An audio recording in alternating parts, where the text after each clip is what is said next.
How do I know if I'm a CFTR carrier?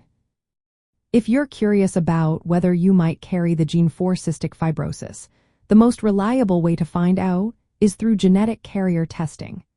This test analyzes your DNA, which can be done with a simple blood sample or a swab from inside your mouth. The test looks for mutations in the CFTR gene, which is responsible for cystic fibrosis.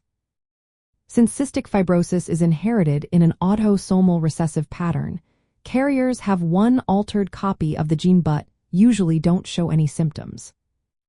Carrier testing can detect the most common mutations in the CFTR gene, covering about 85 to 90% of carriers in populations like Caucasians.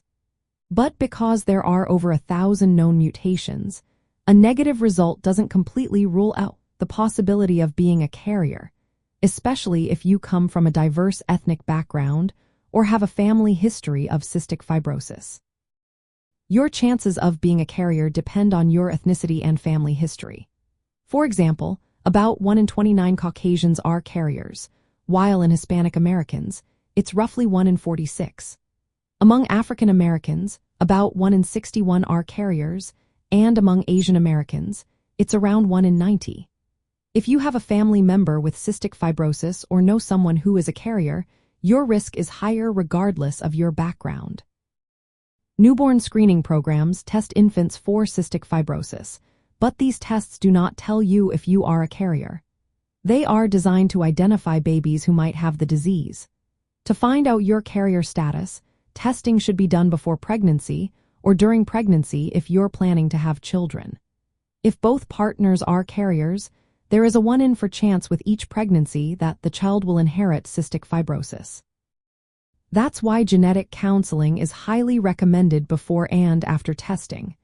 It helps you understand what the results mean, the risks involved, and your options moving forward.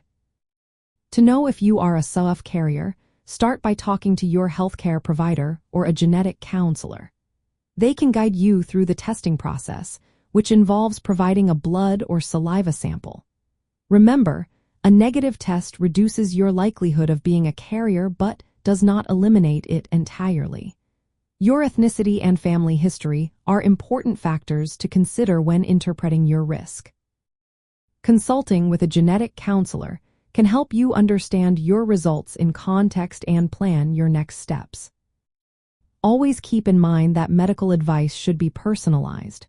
If you are concerned about cystic fibrosis or your carrier status, seek professional guidance.